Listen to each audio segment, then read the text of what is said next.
I was in Minnesota undergoing treatment when my son sold my classic car repair shop to fund his wife's real estate project. When I got back, he said, "You can fix cars anywhere, Dad." I smiled quietly. "What's so funny?" he snapped. I looked him straight in the eye and said just one sentence. And in that exact moment, the smiles vanished from their faces. No one said another word. But I knew they had just realized they had made a mistake so big it couldn't be undone. If you're still here, I truly appreciate you. Drop a comment and tell me where you're watching from. I'd love to see how far this story reaches. And honestly, if you were in my place, would you stay silent? Or say something that changes everything? Please note, parts of this story are dramatized and any resemblance is coincidental. But the message may still matter. I stepped out of the cab before it fully stopped. The driver said something probably about the fare, probably about waiting for the car to actually park. But I was already on the sidewalk, hospital bag in hand, standing on a street I had walked 1,000 times before. The October air hit me first. Cold and damp, the way Portland always gets when autumn decides it's done pretending to be summer. I pulled my jacket tighter and looked up. And then I stopped. The sign above the garage was wrong. Not wrong the way a typo is wrong, or the way a faded letter loses its shape over years of weather. Wrong the way a stranger's face is wrong when you're expecting someone you love. The colors were different, some kind of slate gray where the original dark green used to be. The lettering was clean modern, the kind of font you pick from a website template. And the name wasn't mine. It wasn't my father's. It was a name I had never seen before, sitting up there like it had always belonged. I stood on that sidewalk for a long moment. Just stood there. The cab pulled away behind me. I didn't turn around. 3 months. I had been gone exactly 3 months, 92 days in Rochester, Minnesota, sitting in treatment rooms and hospital hallways in a bed that smelled like antiseptic, no matter how many times the nurses changed the sheets. 92 days of thinking about this garage the way some men think about home. Because for me, for most of my adult life, they had been the same thing. I had pictured walking back through that roll-up door more times than I could count. The way the light falls in through the high windows in the afternoon. The particular squeak of the third floorboard near the back wall. The smell god. The smell 40 years of oil and grease and metal, worked by hand, soaked into every surface, the kind of scent that doesn't wash out because it was never meant to. None of that was here now. I pushed the front door open anyway. The inside had been repainted white walls where there used to be pegboards lined with tools. The floor was clean in a way that floor had never been clean sealed and polished like a showroom. Track lighting overhead. A reception desk near the entrance, the kind with a frosted glass panel and a little silver bell sitting on the counter. A young man looked up from a computer screen, maybe 25, maybe younger, wearing a collared shirt with the new logo on the chest. He smiled the way people smile at strangers who have walked into the wrong place. "Can I help you?" he said. "I'm the previous owner," I said. I kept my voice level. It took more effort than it should have. "This was my garage. Can you tell me what happened here?" He blinked, looked at his screen, looked back at me. I could see him trying to figure out if I was confused or difficult or both. The property was transferred about 6 weeks ago. He said, choosing his words carefully, the way young people do when they're not sure if they're about to have a problem. New ownership took over in early September. All previous contents were cleared and placed in storage per the transfer agreement. "Cleared," I repeated. "Yes, sir." "Everything per the transfer agreement," he said again. Like saying it twice made it mean something different. I looked around the space one more time. The walls, the floor, the ceiling where my grandfather's old pulley system used to hang, which my father had kept and I had kept after him because it worked, and because some things you don't replace just because something newer exists. The pulley was gone. The hooks were gone. There was a small potted plant in the corner where my workbench used to stand. I thanked the young man. He looked relieved. Outside, the afternoon had gotten colder. I sat down on the low concrete step in front of the building, the same step where I used to eat lunch in the summers, where Derek used to sit as a kid and hand me tools through the open door, and I put my hospital bag down beside me and looked at the street. The neighborhood had changed too, though that had been happening for years. The old machine shop across the way was a wine bar now. The vacant lot 2 doors down had become a dog grooming studio with a chalkboard sign out front. Portland had been eating its industrial districts alive for the better part of a decade, turning grease and function into exposed brick and ambiance. I had watched it happen slowly, the way you watch a tide come in, gradual enough that each individual wave looks harmless until you look up and realize the shoreline has moved. My father would have had something dry and quiet to say about all of it. He always did. I sat there for a while, not thinking exactly, more like letting the fact of the thing settle into me the way cold settles into old joints slowly, thoroughly, without asking permission. Then my phone buzzed. A text from my son. 4 words and a period. "Dad, come home. We need to talk." I read it once, then again. Not because I hadn't understood it, but because I was looking for something in it. Some warmth, some acknowledgement, some version of the message that started with "welcome back," or "how are you feeling," or even just "hey." Something that said, "I know you just spent 3 months getting treated for cancer in a city 8 states away, and I'm glad you made it home." There was none of that, just, "We need to talk." I put the phone in my jacket pocket, picked up my hospital bag, and started walking toward my car. The wind off the river had picked up, carrying that particular Portland October smell, wet leaves and distant rain, and something cold moving in from the coast. I had missed that smell. I had missed this city. I had not missed the feeling I was carrying in my chest right now. But I had learned in 92 days of sitting in rooms where people talked honestly about hard things that the feeling you don't want to face is usually the one most worth facing. So I got in my car. I started the engine, and I drove toward my son's house in the fading October light, already knowing that whatever waited for me, there was not going to be simple, and already knowing that I was going to walk through it anyway. Because that's what you do. You show up, you face it. That's the only thing I ever knew how to do. Somewhere on the drive to my son's house, I stopped telling myself I was going over there to hear an explanation. I knew there wasn't going to be one. Not a real one. Not the kind that makes the thing that happened make sense. But I wasn't ready to sit with that yet.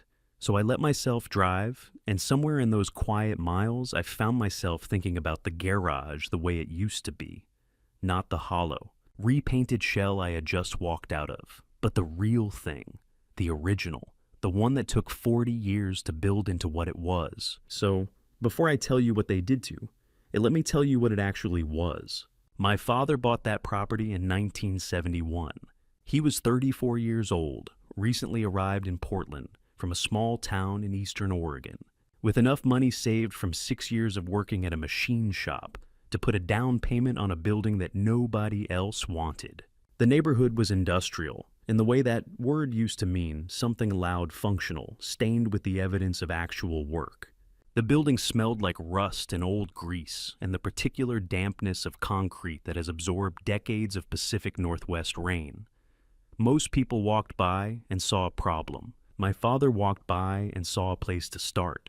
He built the business slowly, the way men of his generation built everything, with patience and with the understanding that shortcuts always cost you more in the end than the time you thought you were saving.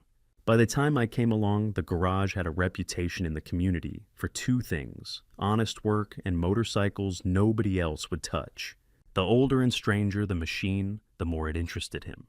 He had a gift for looking at something broken and understanding, not just what was wrong, but why, what failure in the original design, or what years of neglect had led to this particular moment of surrender. He started teaching me when I was 9 years old. My hands were too small for most of the tools. He knew that and didn't care. He would wrap his hands around mine on the wrench and show me the motion, not forcing it, just guiding, and explain what we were doing and why while we did it. He never talked down to me. He never simplified things to the point of inaccuracy. He just used plain language and went slowly, and assumed I was capable of understanding if he took the time to explain it properly.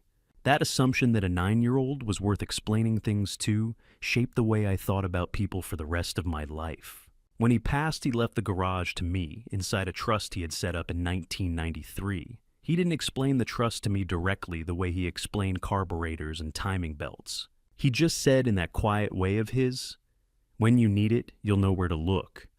I thought he was talking about experience. I thought he meant that the knowledge was in my hands and the work in the 40 years of problems solved and engines restored. I didn't understand what he actually meant until much later. The trust had been handled by Ray Daniels, a man I had known peripherally for years, through a mutual friend named Gene, one of the regulars at a coffee shop where a small group of us had gathered on Saturday mornings for longer than I could precisely remember. Ray was an elder law attorney, the kind of lawyer who specialized in protecting people's assets across generations. He was also consistently the quietest man at any table he sat at. He spoke carefully and infrequently, and when he did speak, people tended to listen. My father had trusted him with the paperwork because my father was a good judge of character, and because Ray was the kind of man who treated a document as something serious rather than something routine. For 40 years, I never needed to call him about the garage. The property came to me cleanly when my father passed. No disputes, no complications, no one contesting anything. I just had the key and the work and the life my father had built and handed off. Derek grew up inside those walls. He was maybe 4 years old the first time I brought him in on a Saturday morning, and he spent the whole morning sitting on the floor next to my toolbox, handing me things when I asked and watching with that particular intensity that small children have before the world teaches them to look away from things they find interesting. I taught him the same way my father taught me, with patience, with plain language, with the assumption that he was capable. By the time he was 12, he could change a tire and diagnose a battery problem without being told. By 16, he could handle basic engine work. He had good hands like his grandfather, steady and precise. Then Derek met Tiffany. She came into his life during his late 20s, and she was, I will say this plainly, a compelling person. Smart, well-dressed, the kind of woman who knows exactly how to move through a room and make everyone in it feel slightly off balance in a way they can't quite name. I noticed things the way fathers notice things, but I told myself I was being unfair. I told myself I was just resistant to change to my son, choosing his own life the way sons are supposed to do. The Saturday mornings started getting sparse not long after she appeared. Derek would cancel last minute, or show up late and leave early, or not come at all. I didn't make it a confrontation. That wasn't how we did things. I just noticed the way you notice a season changing gradually, and then all at once. The last time Derek came to the garage alone without her, he stood in the doorway for a minute before he came in, like he was checking whether something had changed. We worked on a '68 Triumph together for a couple of hours without saying much. Then, out of nowhere, he asked me, "Dad, you think this place will ever be worth real money?" I laughed, not dismissively, just genuinely, the way you laugh at a question that seems to be missing the point so completely it becomes almost charming. "It's already worth everything, kid," I said. Derek didn't answer. He just looked at the floor for a moment and then went back to work. I thought he was agreeing with me. I understand now that he was doing something else entirely. He was measuring. I didn't know it then. I know it now. That evening, the one I'm driving through. As I think all of this, I turned onto my son's street without calling ahead, without announcing myself, without any plan beyond the belief that fathers and sons talk to each other when something has gone wrong. That was how it was supposed to work. I still believed that, pulling up to the curb outside his house. I was about to find out how wrong I was. The porch light was on when I walked up. I had parked a half block away out of habit, the kind of habit you develop after decades of arriving at places where you need a moment to collect yourself before walking in. I stood at the bottom of the front steps for a few seconds looking up at the house. It was a nice house. Newer construction, the kind of clean-line design that cost more than it looked like it cost. There were no personal touches outside, no worn doormat, no scuff marks on the steps, no evidence of a life that had bumped against the edges of a place and left its mark. Everything was maintained at a careful, deliberate distance from anything that could be called character. I rang the bell, Derek opened the door, and the first thing I noticed was the smile. My son has had a genuine smile his whole life, the kind that starts somewhere behind the eyes and works its way forward. This was not that smile. This one started at the mouth and stopped there like someone had drawn it on with a steady hand and good intentions, but no real understanding of how the thing was supposed to work. Dad," he said, "you're here. Not glad you made it. Not come on in. I'll get you something. Just the fact of my presence stated back to me like a confirmation of something he'd been told to expect.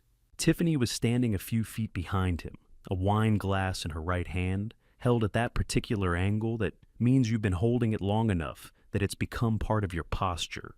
She was dressed well. She was always dressed well. And she looked at me with an expression I had to study for a moment before I could name it.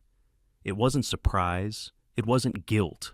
It was something closer to readiness. The look of someone who had thought through this conversation in advance and had decided how it was going to go. "Frank," she said warmly, "come in, sit down."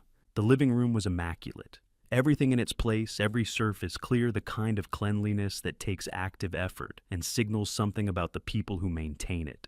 I sat on the couch. Nobody offered me coffee. Nobody offered me water. I had driven straight from a cross-country flight after 3 months in a medical facility, and I sat on my daughter-in-law's couch in a room that smelled like a candle I couldn't identify. And nobody offered me so much as a glass of tap water. That told me something.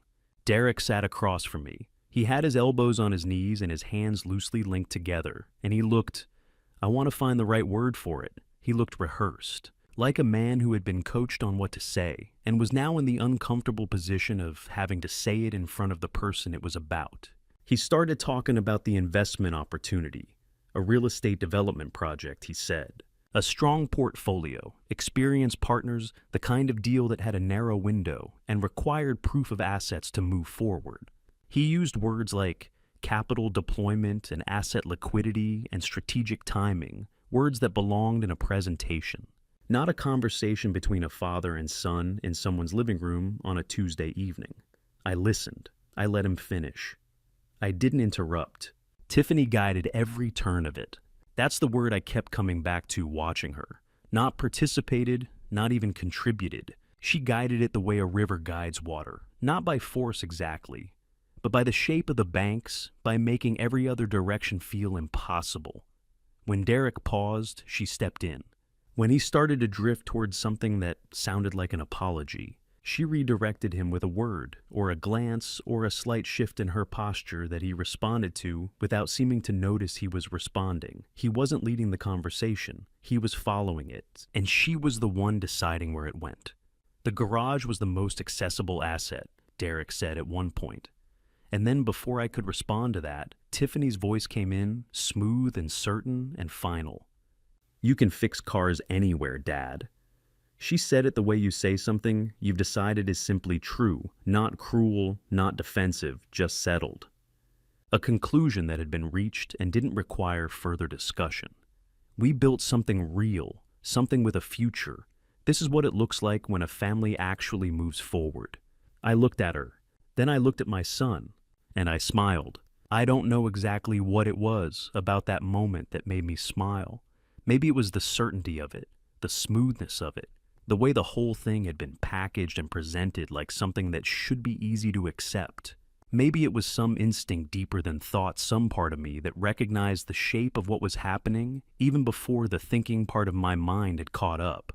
Whatever it was, I smiled, and I felt both of them register it. Tiffany's eyebrow went up just slightly. Derek's jaw tightened. "What's funny?" he said. His voice had an edge I hadn't heard before, not quite anger, but close to it. The voice of someone who had prepared for this conversation and was suddenly aware that it wasn't going the way he'd prepared for. I started to answer. "The garage you sold was actually... I meant to say that it had never been theirs to sell. Not because of any legal technicality I was aware of. I didn't know yet what I would discover 2 days later. About the document my father had left inside the frame of a machine he loved and trusted me to find. I meant it the way you mean something when you're speaking from the gut rather than the mind. I meant that some things pass between people in ways that have nothing to do with paperwork. That my father had handed that garage to me, and I had carried it for 40 years, and the fact of that carrying meant something that no transaction could simply erase. I didn't get to finish the sentence. Tiffany stood up. The wine glass was still in her hand, held with the same easy steadiness as when I'd walked in, and her voice had changed, not louder, not harder, just colder.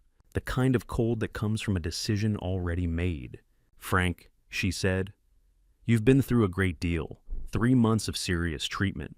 That takes a toll on a person physically and emotionally. What you need right now is rest. We can all sit down when you're feeling more like yourself and have this conversation properly. It was, I will give her this, an impressive maneuver. She had taken my sentence, cut it in half, and replaced the missing half with a suggestion that I wasn't well enough to be trusted with my own thoughts. All delivered in the tone of someone expressing genuine concern. The door closed. Not slammed, that would have been too obvious. Just firmly, definitively, with the quiet confidence of someone who had decided the conversation was over and saw no reason to discuss that decision. I stood on the front step in the dark. The neighborhood was quiet. Somewhere down the block, a dog was barking at something it couldn't see. I had come here believing that whatever had happened could be explained. That there had been some mistake in communication, some gap in understanding that a direct conversation could bridge. Fathers and sons talk. They work things out. That's how it's supposed to go. Standing on that step in the cold October dark, I understood that I had been wrong about all of it. This was not a misunderstanding. This was not a mistake. The woman on the other side of that door had known exactly what she was doing every step of the way, and she was still doing it right now, and she was very good at it. I walked back to my car. I sat in it for a long time without starting the engine. And I tried to remember if I had ever, in 64 years of living, felt quite this specific kind of alone. Sitting in that car in the dark outside my son's house, my mind did what minds do when the present becomes too heavy to hold all at once. It went backward, 3 months backward to a room I had spent a long time trying not to think of as the place where everything started to shift. Room 14, B. Mayo Clinic, Rochester, Minnesota. The mattress was firm in the way institutional mattresses always are. Your body stops noticing after the first week because it has no other choice. The ceiling was standard acoustic tile, the kind you find in every medical facility in the country. And I had studied it more times than I could count during the long hours between treatments when sleep wouldn't come and there was nothing to do but wait. The machines beside the bed kept their steady rhythm, and after enough nights that rhythm became a kind of company. Not comforting, just present, which sometimes amounts to the same thing. Early-stage prostate cancer, found during a routine screening in late June, which was the only lucky part of any of it. By mid-July, I was in Rochester, because Mayo was where you went when you wanted the best available and were willing to be far from home to get it. The prognosis was good. Caught early treatable, the outcome more dependent on patience than on luck. I understood that. I held on to it through the long days. But understanding something medically and living inside it are two entirely different experiences. Derek called in the first week. Every couple of days, reliable as a schedule, checking in with a kind of dutiful regularity that is its own form of distance. By the second week, the calls thinned out. By the third, mostly texts. Short ones. Hope treatment's going well. Let me know if you need anything. The kind of messages that fulfill the obligation without requiring the sender to be fully present. I told myself he was busy. I was good at telling myself things. It was in the 4th week that I met Harold. He was in the room directly beside mine. I had heard him coughing through the wall before I ever saw his face. First real conversation was in the hallway on a Thursday evening, the chairs near the end window where patients who couldn't sleep tended to gather. He was 71 years old from a small city in Ohio, and he had the look of a man whose understanding of the world had been rearranged recently and was still being sorted through. His name was Harold, and he had spent 28 years as a high school shop teacher before he retired, which gave us enough common ground to fill several evenings without effort. It took about 3 weeks before he told me the real story. His family had taken everything while he was hospitalized, not dramatically through paperwork. A power of attorney he had signed years earlier, back when signing it had seemed like responsible planning. While Harold was in treatment unable to manage his own affairs, they had used that document to access his accounts, sell his house, transfer his vehicle. By the time he was well enough to go home, there was nothing to go home to. He told me all of it without raising his voice. That was what struck me, the flatness of it, like a man describing weather in a city he no longer lived in. He had processed the anger and the devastation down to something quieter and more durable, the way grief sometimes becomes not smaller, but denser over time. "They'll try to make you look unstable first," he said to me one night, when the hallway was empty and the hospital had settled into its late rhythms. "That's always the first move. Make the person seem like they can't be trusted with their own mind. Once people believe that, they stop listening to what you're actually saying." I looked at him. "My son would never do something like that," I said. Harold looked back at me. He didn't argue. He didn't agree. He just looked at me the way a person looks when they have learned at great personal cost that there is no use arguing with what someone needs to believe before they're ready to let it go. Then he turned back toward the window, and we sat in the quiet together, and neither of us said anything more about it that night. The night before my discharge, I called Derek to tell him I was coming home. Wednesday the 22nd, afternoon flight. I'd take a cab from the airport. There was a pause. Short, maybe 1 second, the kind of gap that disappears entirely in ordinary conversation. Then Derek said, "That's great, Dad. Can't wait to see you." And his voice was warm, and the words were exactly right, except for that 1 second before them. I had spent 3 months in a place that teaches you precision about small things, because small things are sometimes the only things you have any control over. And that 1 second had the texture of a person recalibrating, not surprised by good news, but surprised by timing, making a rapid internal adjustment to something that had shifted without warning. I noticed it the way an experienced mechanic notices an engine note that is almost correct but not quite. I noticed it, and then I told myself I was reading too much into nothing. I put the phone down and looked out the window at Rochester. In late October, the first light snow of the season, dusting the rooftops, the city going pale and quiet at the edges. I prayed. Not formally, just the way a man prays when his instincts are telling him something he doesn't want to hear. I prayed the feeling was wrong, that the 1 second was nothing, that I would step off that plane in 2 days and walk through my garage door and find everything exactly as I had left it. And I looked at that snow for a long time. Then I turned off the light and lay in the dark and listened to the machines keep their rhythm through the night. The next morning came in quietly, the way Portland always delivered its Octobers, a low gray sky pressing down over the rooftops, the smell of rain still sitting in the gutters from the night before.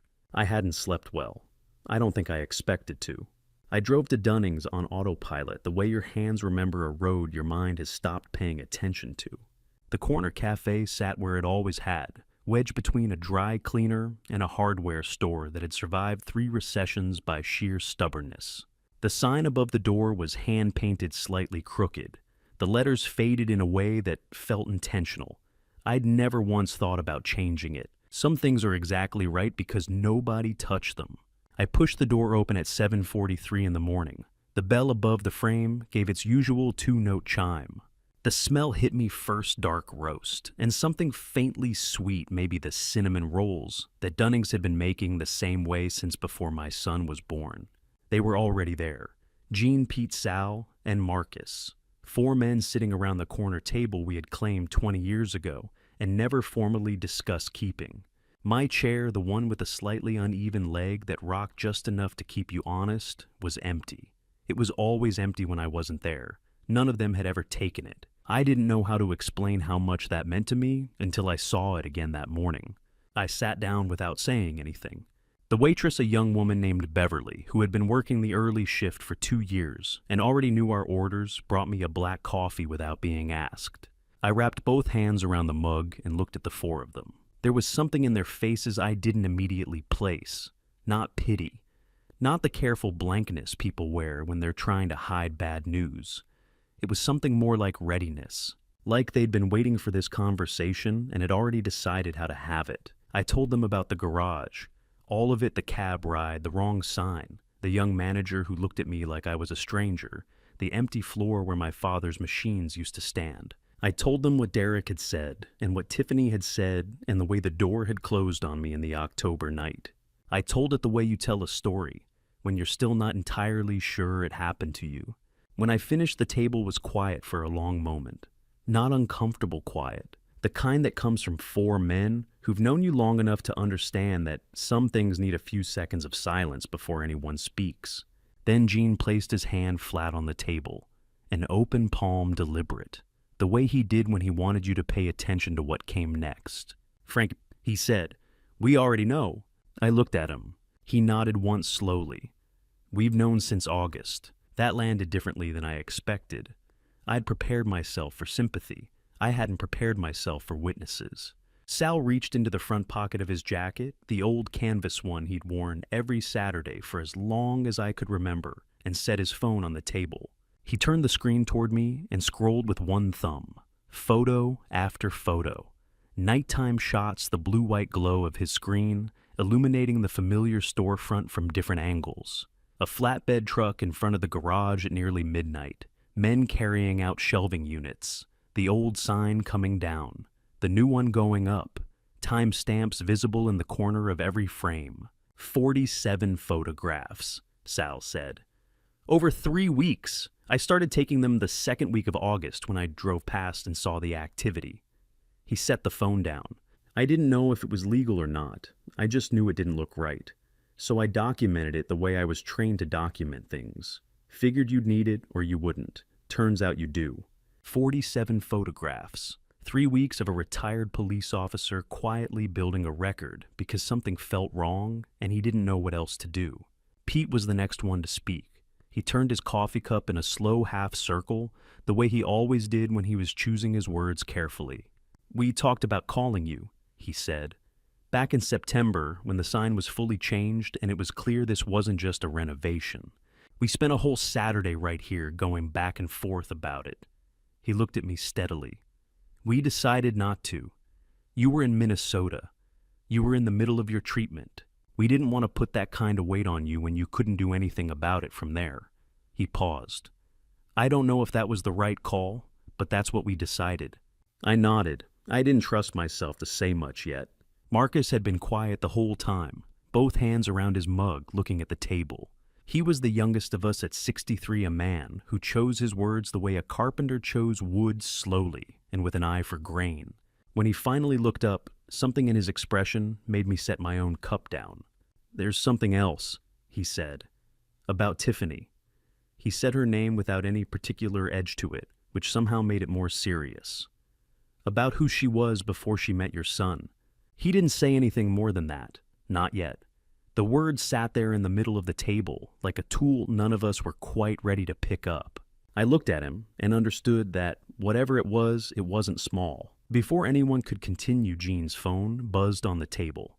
He glanced at the screen, then typed something quickly with 2 fingers, a brief exchange back and forth, less than a minute. He set the phone face down and reached into his shirt pocket. He placed a business card on the table in front of me. Simple cardstock, clean print, no logo, no flourish. Just a name, a title, and a city. Ray Daniels, elder law attorney, Portland, Oregon. "Ray handles cases exactly like this," Gene said. I reached out to him back in September when the sign changed, showed him the photos described the situation. He told me to wait until you were home. He nodded toward the card. "I texted him a few minutes ago. He already knew you were back. He said to tell you to come over."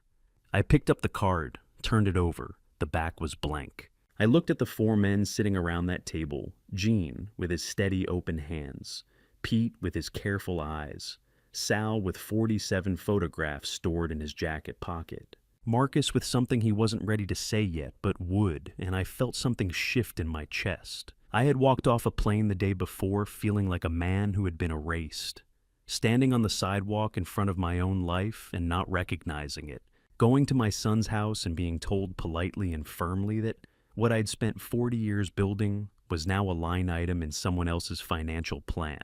But here at this slightly sticky corner table, with the crooked sign and the cinnamon rolls and the chair that no one had touched in 3 months, something that had been pulled very tight inside me began only just barely to ease. For the first time since the plane had touched down yesterday morning, I didn't feel like I was standing alone. If you're still here, comment "still watching," so I know you're staying with me.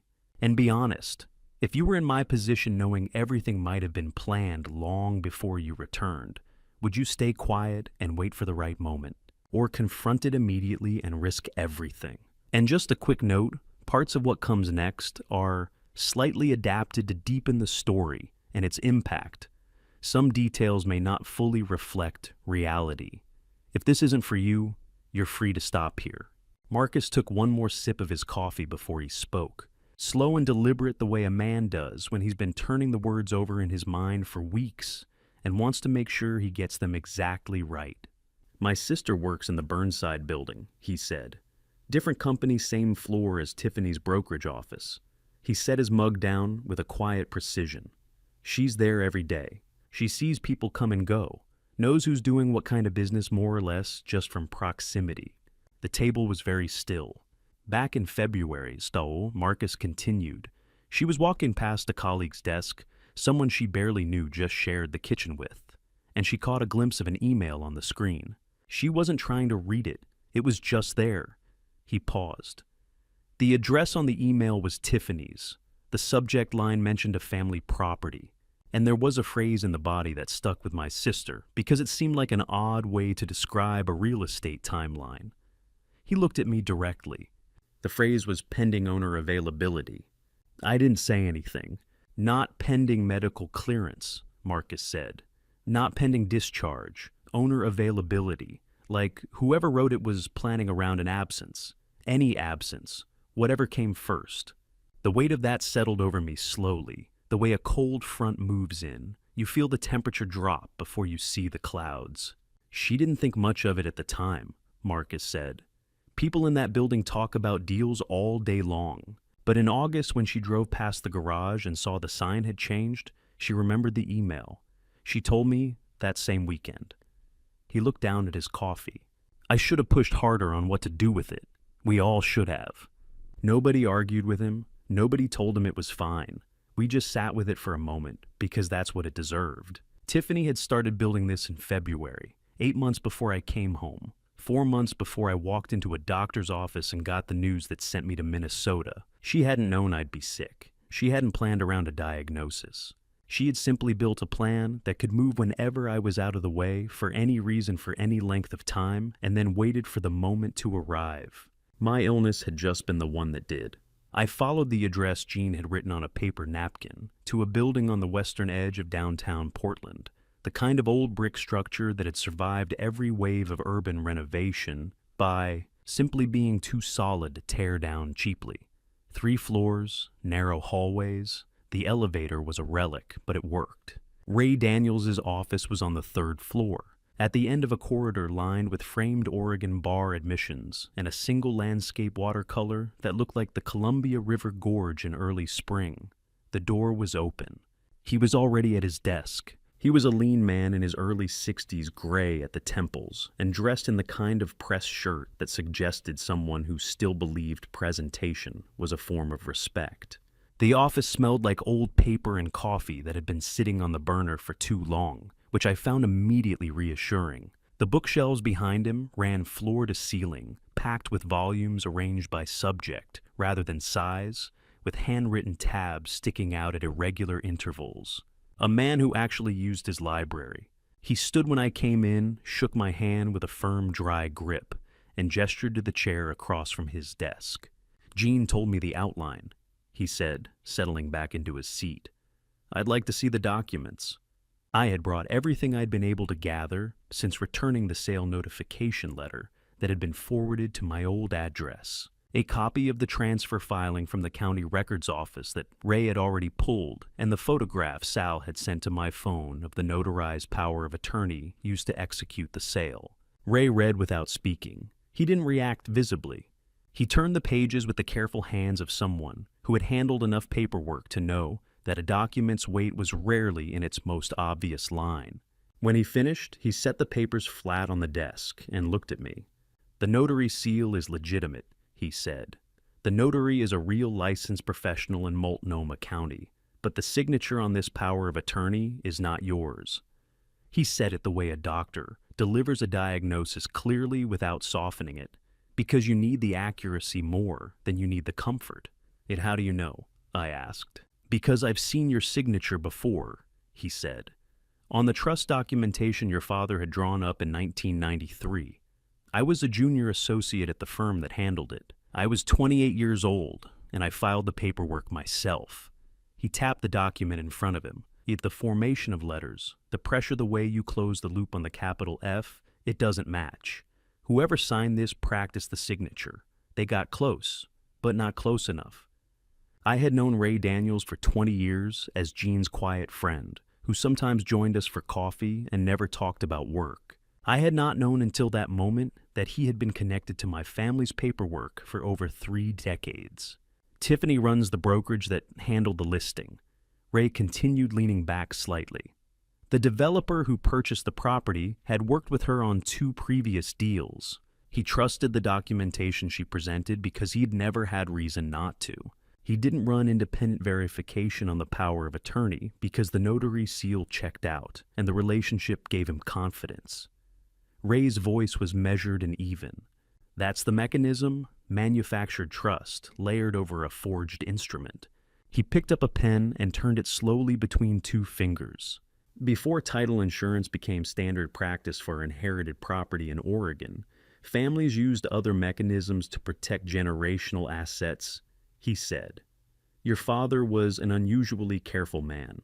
He didn't just deed you the garage, he placed it inside a revocable trust in 1993 and converted it to irrevocable status before he passed. That trust is the actual title holder of record." He looked at me steadily.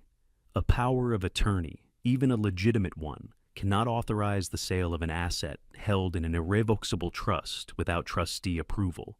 The trustee in this case is you."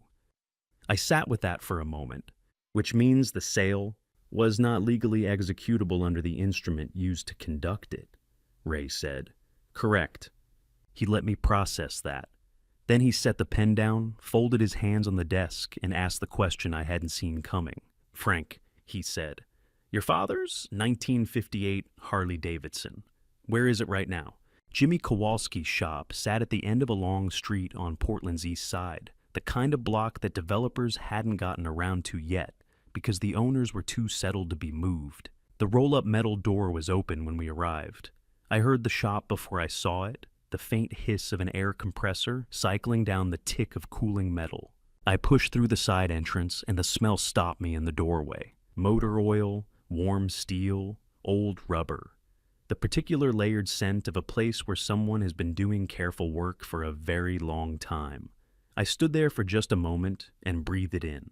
Ray stepped in behind me and didn't say anything. I think he understood. Jimmy was at the back bench, a magnifying visor pushed up on his forehead. He was a broad-shouldered man with hands built for mechanical work, wide-palmed, sure-fingered, permanently stained at the knuckles in a way that went deeper than soap could reach. When he saw me, he set down what he was holding, crossed the floor in 4 steps, and put one hand briefly on my shoulder. No speech. Just the grip of a man who means it. "Good to see you upright," he said. "It's good to be upright," I said. I introduced Ray. Jimmy nodded once, the nod of a man who had already connected the pieces and arrived at the right answer before the question was asked. "I figured something like this was coming," he said. "Come on back."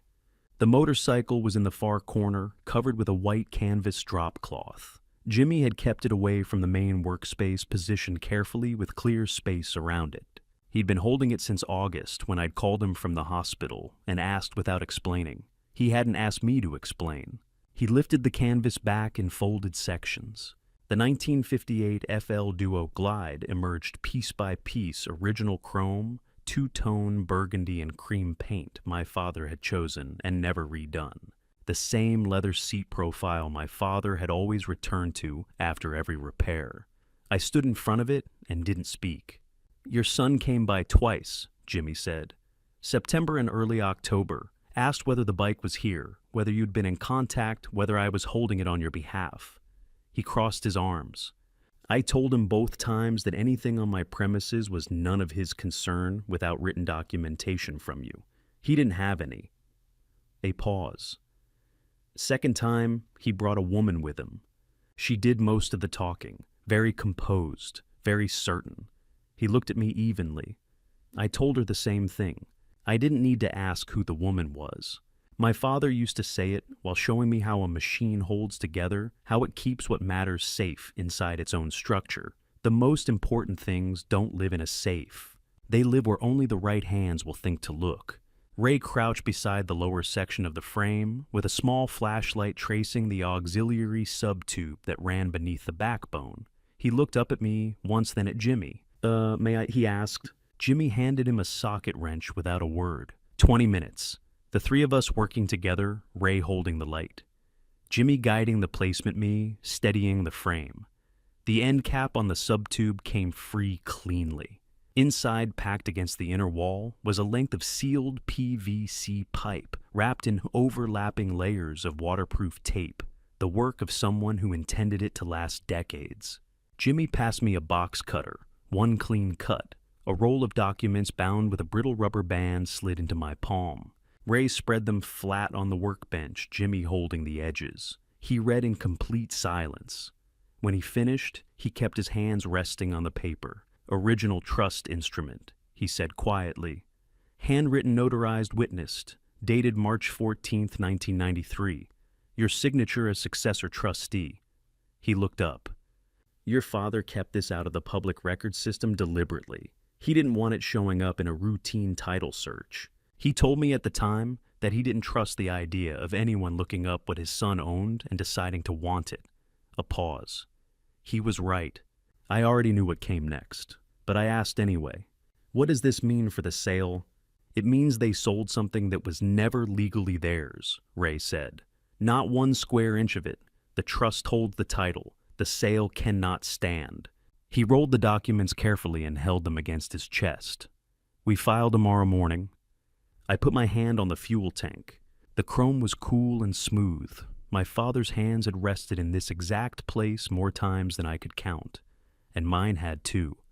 And now, here we were, 67 years after this machine was built, and it had kept the thing my father put inside it exactly where he'd left it. I didn't say anything. I just stood there with my palm on the metal and let that be enough. I was home before 9. I heated soup I didn't want and sat at the kitchen table with Ray's sealed envelope on the chair beside me. I hadn't told anyone about the documents except Ray. Derek didn't know they existed. Nobody did. The phone rang at 11 past 11. Derek's name on the screen. His voice was different, not the composed, rehearsed version from 2 nights ago at his front door. Quieter. Something underneath the surface pressing up. "Dad," he said. "I've been thinking. I think I made a mistake. Then I heard her in the background. Low quick. The shift in Derek's voice was immediate, the uncertainty smoothed over, replaced by something flat and careful that didn't sound like him. "We can talk later," he said, "when you're settled." The call ended. I sat with the silence for a moment. He hadn't known about the Harley, hadn't known about the documents. His call had nothing to do with any of it, just a man's conscience surfacing for a few seconds before something pulled it back under. I thought about the sentence he hadn't been allowed to finish. Later, I moved to the car. The rain had come in off the coast soft and steady, running down the windshield in thin streams glowing faintly under the streetlight at the end of the driveway. I sat in the dark and thought about the voice I'd heard before it changed. Not the version of my son who'd stood in his living room explaining investment strategies. The other one. The one that sounded just for a moment like the boy who used to fall asleep in the back seat on the drive home from the garage, one hand still holding a wrench he'd forgotten to put down. A grown man caught inside a decision larger than he'd understood when he agreed to it. The rain kept falling. I didn't start the engine. The phone rang at 7:40 in the morning while the coffee was still brewing. Ray didn't say good morning. "Frank," he said, "they filed for conservatorship Friday afternoon. We have 72 hours. I set the coffee mug down on the counter and stood very still for a moment, the way you do, when your body understands something before your mind has finished processing it. Outside, Portland was doing what it did on late October mornings. Gray sky, wet streets. The kind of steady quiet that feels ordinary right up until it isn't. "I'll be there in 40 minutes, I said. Ray had the filing spread across his desk. By the time I arrived, multiple documents, tabbed with color-coded adhesive strips in the methodical way of a man who had been anticipating this for longer than I had.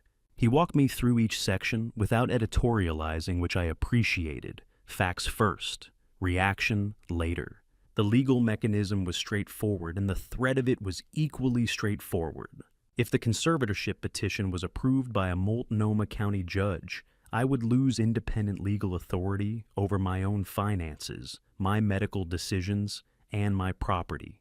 Every significant choice would require approval from a court-appointed conservator, who the petition suggested should be Derek. Ray explained it in plain language the way a good attorney does when he wants you to understand the full weight of what's in front of you.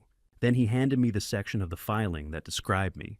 I read it once. I read it a second time. The document stated that I showed signs of cognitive decline, following extended medical treatment, a history of emotional instability, and a demonstrated inability to manage personal assets in a responsible manner.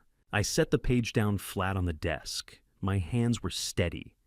I noticed that specifically that they were steady, and I thought it was worth noting even just to myself. "How long has this been in preparation?" I asked. Ray leaned back in his chair. "The language is too polished for something drafted in a weekend. The supporting declarations were notarized more than 3 weeks ago before you returned to Portland." He let that sit for a moment. "This was ready and waiting, Frank. She knew you'd come back. She knew you'd push back. This was the contingency." I looked at the filing date in the upper right corner of the first page. Friday, October 24th, 2025. The same evening Derek had called me, voice unsteady, and started to say something before Tiffany's voice cut in from the background. "She prepared the filing while he was on the phone with me," I said. "Or immediately after," Ray said. "The timestamp on the electronic submission is 8:57 in the evening." "There's something else?" Ray said. He turned to a section near the back of the filing supporting documentation letters from what appeared to be professional references and medical adjacencies. "The petition references your treatment records in a general way, specifically the documented cognitive side effects of certain cancer therapies. The language is accurate enough to sound informed." She doesn't have access to my records," I said. "She doesn't need detailed records to build a general profile," Ray said. "The cognitive effects of specific cancer treatments are documented in public medical literature. Anyone can read them. She built the framework from publicly available information." He paused. "But the specificity of some of the language suggests she also had access to something more direct." He explained what he'd been able to piece together. In September, someone had called the main line of my primary care physician's office in Portland, identifying herself as Derek's wife, expressing concern about her father-in-law's condition. During treatment, asking general questions about what patients typically experienced at this stage. The receptionist not recognizing any wrongdoing in a general wellness inquiry from a family member had shared non-specific but confirmatory information. "It's a gray area legally," Ray said carefully, "but it's also a pattern using a family relationship as a credential to extract information that would otherwise be protected. I'm flagging it as a potential privacy violation to add to the record." He made a note in the margin of his legal pad. "We won't lead with it, but we won't ignore it either." I thought about that for a moment. Tiffany had called my doctor's office months ago, while I was still in Minnesota, while Derek was still leaving me voicemails that started with just checking in. Dad and she had been building the architecture of this filing brick by careful brick. Jean arrived at Ray's office just before noon. He'd driven over without being asked, which was exactly the kind of thing Jean did. He had a folded piece of paper in his shirt pocket that he placed on the desk between us, without ceremony. 12 names on that list, he said. 12 neighbors who received handwritten letters from Derek in the past 2 weeks. I've spoken to 8 of them personally. They all said the same thing. The letter expressed concern about your mental and emotional state since returning from treatment, asked them to be watchful, and encouraged them to reach out if they observed anything troubling. I looked at the list. I recognized every name on it, people I'd lived among for 22 years. "He asked the neighbors to watch me," I said. "He asked them to report on you," Jean said. There was no anger in his voice, just precision. I looked at the filing on Ray's desk. Then I looked at Jean's list. Then I heard Harold's voice in my head, the quiet certainty of a man who had sat in a hospital hallway at 2 in the morning and told me exactly how this worked. "They'll try to make you look unstable first," word for word. He had described this filing before it existed. He had told me from his own experience what the opening move looked like, and I had sat in that hospital room and said, my son would never do that. I didn't say anything out loud, but I let myself sit with the weight of that for a moment, the distance between what I had believed and what was currently spread across Ray's desk in color-tabbed sections. What do we do? I asked. Ray picked up his pen. We move faster than they planned for. The petition assumes you'll be reactive, that you'll consult an attorney, file a response, and wait for a hearing date. Standard timeline gives them weeks to build supplementary declarations and pressure the neighbor relationships Gene just described. He looked at me directly across the desk. I want you at Oregon Health and Science University tomorrow morning. First available appointment for a certified neurological assessment, the kind conducted by an independent licensed evaluator with no connection to either party. He wrote the name of a department and a contact on a notepad page and slid it across. We get the evaluation before they schedule theirs. We walk into any hearing with documentation they cannot preempt. I took the paper. They're going to argue the assessment is self-serving, I said. They're going to argue everything, Ray said simply. That's what they're paid to do. Our job is to make sure the record tells the truth louder than they can argue against it. I nodded. I folded the paper and put it in my jacket pocket. Then I turned toward the window, the third-floor view over a stretch of Portland I'd known most of my adult life, the low rooftops and the familiar grid of streets running west toward the river. I stood there for a moment and thought about my son, not the version who had signed a legal document he didn't fully read, the version underneath the one whose voice had broken slightly at 11 past 11 on a Friday night before someone else's certainty replaced it. I wondered if he understood what he'd put his name on. I wondered if it would matter by the time he did. The chair in the assessment room at Oregon Health and Science University was hard plastic, the kind designed without any particular interest in comfort, and the overhead lights were the flat white of fluorescent bulbs that made everything look slightly more clinical than it needed to be. I sat with my hands folded on the table in front of me and waited. Dr. Patricia Wren came in at exactly 8 o'clock. A composed woman in her late 40s with reading glasses pushed up on her head and a clipboard she carried with the practiced ease of someone who had done this particular thing several thousand times. She introduced herself, explained the evaluation process in a clear and methodical way, and then looked at me with an expression of complete professional neutrality. "Shall we begin?" she said. "Yes," I said. "Let's." The assessment ran 2 hours and 12 minutes. I know the exact duration because there was a clock on the wall directly in my line of sight, and I watched it the way I used to watch a pressure gauge on an engine, not obsessively just aware. Dr. Wren moved through categories with quiet efficiency: memory, sequential, recall, delayed, recall, pattern recognition. Language verbal, fluency comprehension, the ability to retrieve specific words under mild time pressure. Spatial reasoning, mentally rotating objects, reading dimensional relationships from flat diagrams. Problem solving, working through multi-step mechanical scenarios, identifying failure points in a described system. About 40 minutes in, she paused between sections and looked up from her clipboard. "You said earlier that you've spent 40 years restoring vintage motorcycles," she said. It wasn't quite a question. "That's right," I said. "Can you describe what that work requires on a daily basis?" I thought about it for a moment, not because I didn't know the answer, but because I wanted to give her the accurate one, rather than the simplified one. "Every model is different," I said. "Different engineering logic, different tolerances, different failure patterns. You carry a few hundred of them in your head, after enough years not memorized the way you'd memorize a list, but understood. The way you understand how a person walks and can tell when something's off before they say anything." I paused. "You diagnose by sound and feel as much as by measurement. A misfire in a 1948 Indian sounds different from the same problem in a 1962 Triumph. You know which one you're hearing before you open the hood." Dr. Wren made a note. Then she said something I wasn't expecting. "What you're describing, the integration of fine motor precision with complex mechanical pattern recognition, functions as a significant form of cognitive exercise. Extended engagement with that kind of work builds and maintains neural pathways associated with memory, spatial processing, and executive function. She looked at me with the same neutral expression she'd worn since she walked in. It's a meaningful form of protection for cognitive health, Mr. Calloway, particularly over decades.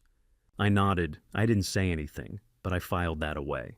The results came back to Ray's office by 3 in the afternoon, a formal written evaluation on OHSU, letterhead 4 pages with scoring metrics and comparative percentiles. Ray read it standing at his desk, which was unusual for him. When he finished, he set it down and looked at me across the room. He smiled. It was the first time I'd seen him smile since any of this began. Above average across every category, Mrs. Pint, he said. Compared to your age cohort, memory, language, spatial reasoning, executive function, all above the normative range for a 64-year-old male. He picked up the report and held it at an angle as if appreciating its weight. Their petition just became a liability for them. He made the call to Derek's attorney that afternoon. I sat in the chair across from his desk and listened to one side of the conversation Ray's measured.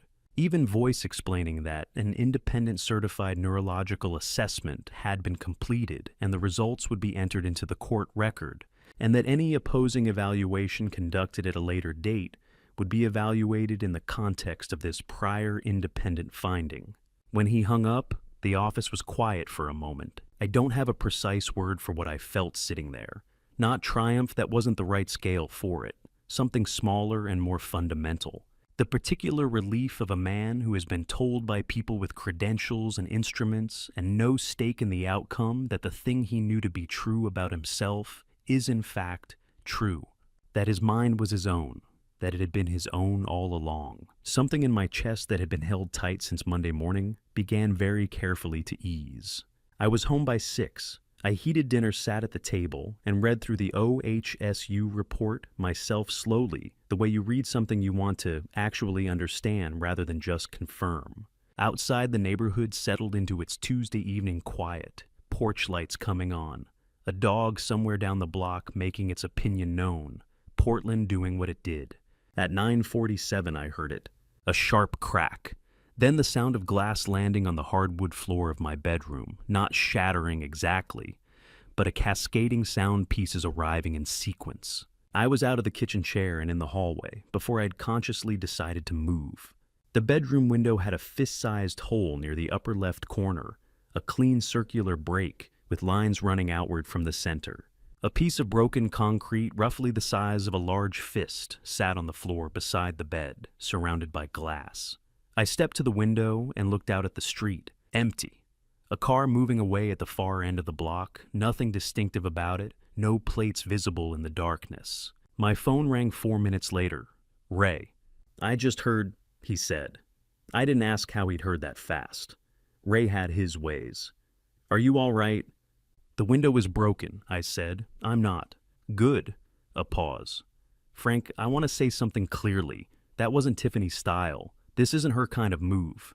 His voice was careful but direct.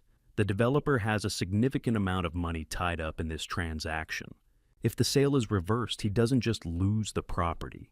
He loses the timeline on a larger project that was built around acquiring this parcel. We're talking about a real financial consequence for someone who's used to not having those. Another pause. Someone with more to lose than Tiffany sent that message tonight. I looked at the hole in my bedroom window. They threw a rock through my window to tell me to back down, I said. Yes, Ray said, which means they're concerned enough to do it. That's useful information. He told me to document everything. Photograph the window, the concrete, the floor, the position of the piece relative to the point of entry, and said he'd handle the formal reporting in the morning when it could be attached to existing filings. I did what he said. I've been doing what he said for 5 days now, and so far he's been right about everything. Gene called 10 minutes after Ray. Pete called 2 minutes after Gene. Neither of them asked many questions. We're coming over, Gene said. You don't have to, I said. We know, he said. I don't know exactly what time they arrived because by then I'd turned the bedroom light off and moved to the living room with a book I wasn't really reading. But sometime around 11, I heard the familiar sound of Jean's truck settling onto the street outside, and a few minutes later, Pete's sedan pulled in behind it. I looked out the front window and saw the two of them not standing on the porch, not knocking, just parked, settled in, present. I went to bed around midnight and slept better than I had any right to. In the morning, I made coffee enough for 3 and carried 2 mugs out to the street. Jean rolled down his window. Pete was asleep in the passenger seat, head against the glass, which I chose not to mention. I handed Jean both mugs, and he passed one across without waking him. We stood there for a moment in the early morning, quiet, the gray October light coming in low over the rooftops, the street still mostly empty, the coffee sending small threads of steam up into the cold air. Neither of us said anything about why they were there. Neither of us needed to. The morning came in gray and cold, the way late October in Portland insists on reminding you that the season has turned and is not turning back. I drove to Ray's office with the heater running and the radio off, which was how I preferred to think. Ray was already at his desk when I arrived. He didn't say good morning. He picked up a manila folder, thick tab the kind that takes time to assemble, and placed it flat on the desk between us with both hands. The way you set something down when you want the other person to understand its weight before they open it. I found her, he said, who she actually is, before your son, before Portland. I sat down and looked at the folder. Tell me, I said. His name was Leonard Hayes, 74 years old, currently residing in an assisted living facility in Scottsdale, Arizona. Before that, for most of his working life, he had been a structural engineer in Phoenix, the kind of man who built things that were meant to last and lived accordingly. His wife of 31 years had passed away from a prolonged illness when Leonard was 66. He had 2 adult children from that marriage, both living out of state, both with their own families and their own distances. Tiffany had entered his life approximately 6 years ago when she was 29 and he was 68. Ray walked me through the timeline with the same measured pace he used for everything, not rushing toward the conclusion, letting each piece land before he placed the next one. She had come in through a real estate transaction, a smaller deal, nothing significant but enough to establish contact and build familiarity. Over the following months, the relationship had shifted. She was attentive, organized, capable. She had a way of making herself necessary before anyone had decided to need her. Leonard's children, living their lives at a geographical remove, had been relieved that their father had found someone reliable. Within a year of the marriage, Leonard's longtime friends had mostly stopped calling, not because of any dramatic falling out, nothing that obvious. Just a gradual reduction in availability, a series of scheduling conflicts, a slow and unremarkable narrowing of his circle until the people who had known him for decades were no longer present in his daily life. Then came the questions about his judgment, not accusations, Ray said carefully. Questions, expressed concerns, the kind of thing that, if repeated often enough by someone you trust, begins to sound like it might have something to it. He looked at me steadily. She didn't call him unstable. She asked in front of others whether he'd remembered correctly, whether he was sure, whether perhaps he was more tired than he realized. The divorce came 3 years into the marriage. By then, a series of financial instruments had been reorganized, accounts restructured, a property transferred. Nothing that couldn't be explained individually as a reasonable decision. Collectively, it told a different story. Leonard came out of it with significantly less than he'd gone in, with a damaged relationship with his children, who hadn't understood what was happening until afterward. And something else, something Ray mentioned last and quietly. I spoke with him yesterday afternoon, Ray said. By telephone. He was willing to talk. A pause. He told me the worst part wasn't the money. I waited. He said the worst part was how close he came to believing her, when she told him he was losing his grasp on things, that his memory wasn't reliable, that the people around him were concerned. Ray kept his voice even. He said there were weeks, whole weeks, where he genuinely wasn't sure anymore, where the question she had planted started to feel like it might be the answer. The office was quiet for a moment. I looked at the folder, then at the window, then back at Ray. Derek doesn't know any of this, I said. It wasn't a question. No, Ray said. I don't believe he does. I thought about that, about what it meant to be 38 years old, and standing inside a situation you only partially understood, having made decisions based on a version of reality that had been constructed for you by someone who knew exactly what she was building. But Ray, I said, not knowing and choosing not to look too closely at some point, those become the same thing. Ray was quiet for a moment. Yes, he said. At some point they do. I sat with that for a while after he said it. Not angrily, there wasn't room for anger in what I was feeling, which was something more complicated and less clean. I was thinking about a phone call at 11 past 11 on a Friday night, a voice starting a sentence it wasn't allowed to finish. I was thinking about a 23-year-old version of my son standing in the garage with a wrench in his hand, asking questions about engines, genuinely wanting to understand how things worked. I was thinking about how much distance there was between that person and the one who had signed a conservatorship petition, without reading it carefully enough to know what he was authorizing. And I was thinking about a folder sitting in Ray's desk that Derek had never seen. The Leonard Hayes documentation, I said. If Derek read it, it would be difficult to look away from, Ray said. He wasn't encouraging me. He wasn't discouraging me either. He was just stating the fact. I thought about the right way to do this. Not through lawyers, not through a hearing room, not in a place where Tiffany could manage the environment, the language, the framing of whatever was said. I needed to talk to my son, the way men are supposed to talk to each other, without an audience, without a script, without someone else in the room making sure the conversation went the way they had planned.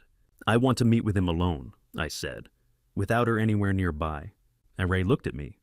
That's going to be difficult to arrange. I know, I said. That's why I'm not asking her permission. I picked up my phone and typed a message to Derek. Short, direct.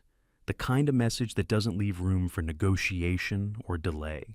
The parking lot behind your office building. Sunday at 2 in the afternoon. Come alone. I sent it before I had finished putting my jacket on. Ray watched me stand and button the coat. Be careful, Frank, he said. I nodded. I pulled the collar up against the morning cold and looked at him from the doorway. Careful and quiet aren't the same thing, I said. I've been quiet long enough. I walked out into the gray October morning and got in my car and drove home and waited for my son to respond. 4 days of silence. I sent the text on Wednesday morning and then I waited. I didn't follow up. I didn't call. I didn't ask Ray to reach out through Derek's attorney to confirm receipt. I just sent the message and went home and let the silence be what it was, which was either Derek deciding whether to come or Tiffany deciding whether to let him. On Thursday, nothing. On Friday, nothing. Saturday came and went with a quiet that felt almost deliberate, the kind that has weight to it. I spent most of the weekend in the spare room, going through old receipts and documentation. Ray had asked me to organize paper records mostly. The kind that tell the story of 40 years of business in ways that no electronic file quite manages.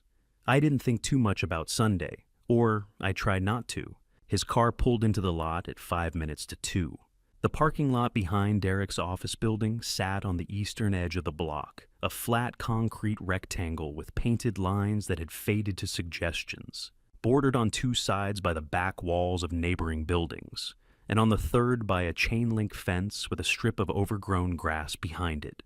On a Sunday afternoon in early November, it was empty except for my truck and now Derek's car, a dark gray sedan I didn't recognize, which meant he'd bought it sometime in the past year without mentioning it. He got out slowly. He saw me standing beside my truck and stopped moving for a moment, one hand still on the door frame, his weight not quite committed to the forward direction. I watched him make the calculation. I didn't move. I just stood there with my hands in my jacket pockets and waited for him to decide. He decided to come. He looked different from the night he'd stood in his own doorway and explained real estate investment strategies to me in a voice that didn't quite fit his face. Less composed. His jacket was the right kind for the weather, but he'd buttoned it unevenly, which was the kind of thing Derek never did. There were marks under his eyes that spoke of nights that hadn't gone well. I gestured toward the hood of my truck with one hand. He came and sat on it beside me, about 2 feet of distance between us, the way you'd sit next to someone you weren't sure of yet. 2 men who had forgotten how to be close to each other, sitting in a parking lot on a gray November Sunday, figuring out where to start. I let the quiet go for a moment. Sometimes silence is the most honest opening. You got the SEC letter, I said, not a question. He turned his head to look at me. Friday, he said. How did you... I didn't, I said. I just knew it was coming. I looked out at the chain link fence. You came here carrying two things you didn't know how to hold. I figured that was part of what got you out of the house. He didn't confirm it, and he didn't deny it. He just looked at his hands for a moment. The development project, he said. The one the garage money went into. He stopped, started again. The SEC has questions about how the land acquisition was structured. There are concerns about certain representations made to investors. His voice was careful the way it gets when a person is relaying information they've been trying not to fully absorb. Tiffany handled all of that side of it. I signed things. I wasn't... He stopped. You didn't read them carefully enough, I said. He was quiet. No, he said. I didn't. I let that sit. Then I reached into the truck bed and pulled out the folder, the one Ray had assembled, the one with Leonard Hayes' name on the divider tab. The documentation from Phoenix that told a story 6 years older than anything Derek knew about. I placed it on the hood between us. I need you to read something, I said. I'm not going to tell you what to think about it. I'm not going to stand here and make a case. I'm going to let you read it, and then you can tell me whatever you want to tell me. Derek looked at the folder. He didn't touch it for a moment, just looked at it the way you look at something when you already suspect you're not going to like what's inside. Then he opened it. I stepped away and leaned against the chain link fence while he read. I didn't watch his face. I looked at the strip of overgrown grass behind the fence, at the way the wind moved through it in slow, irregular waves, at a plastic bag caught in the lower links that had been there long enough to fade. I listened to the sound of pages turning. I listened to when the turning stopped. The silence that followed lasted long enough for me to hear the wind move through the empty lot in a slow, full circuit. Where did you get this? Derek said finally. Ray Daniels, I said. He found it. He spoke with the man in person. Derek was looking at the open page in front of him. This is from 6 years ago. Yes, I said. Before she and I... Yes. Another silence. Longer this time. Even if this is all accurate, he said, and his voice had shifted into something careful, something that was working very hard to stay measured. Dad. I can't... there are things that are already in motion. I know, I said. I pushed off from the fence and walked back toward the truck. I stood across from him with the folder between us on the hood. I'm not asking you to make a decision right now. I'm not asking you to do anything tonight. I'm asking you to see things clearly. I looked at him directly the way I used to look at him when he was young, and I needed him to understand something that mattered. That's all I'm asking, just to look at it without the version of events you've been given. He closed the folder. He sat there for a moment with both hands flat on it, not moving. Then he stood and picked up his keys from beside him on the hood and walked back toward his car. I didn't call after him. I just watched him go the particular walk of a man carrying more than he came, with moving through the gray November air toward a car he'd bought in a year, where everything had quietly gone wrong. He got in. The engine started. Then it stopped. The door opened. I heard his footsteps on the concrete, unhurried, deliberate coming back across the lot. He reached the front of my truck and picked the folder up off the hood without looking at me, tucked it under his arm, walked back to his car and got in, and this time the engine stayed running. I watched the sedan until it turned out of the lot and disappeared. Then I stood alone in the empty concrete rectangle with the faded lines and the chain link fence and the wind moving through in slow circuits, and I felt something that wasn't quite hope, not yet. Not enough for that word, but was close enough to it that I didn't want to look at it too directly in case it went away. I stood there for a while. Then I got in my truck and drove home. The phone rang at 5 in the morning, while it was still full dark outside. I'd been half awake already, the kind of shallow sleep you get when your mind hasn't fully agreed to rest. So when the screen lit up with Sal's name, I had it in my hand before the second ring. His voice was the voice of a man who had spent 3 decades delivering bad news before sunrise. Calm, clear, no wasted syllables. Frank, get dressed. Meet me at the garage right now. I was in my truck 11 minutes later. The garage sat at the end of its block the way it always had. except that at 5 in the morning, with 2 police cruisers parked at angles in front of it and their lights running in slow red and blue rotations across the building, it looked like a different place entirely. The kind of place where something had just happened. Sal was standing on the sidewalk with his hands in his coat pockets, talking to a uniformed officer I didn't recognize. He saw me coming and broke off the conversation, meeting me at the edge of the sidewalk with the same economical manner he brought to everything. "Walk with me," he said. We moved to the side of the building, away from the cruisers and the activity near the front entrance.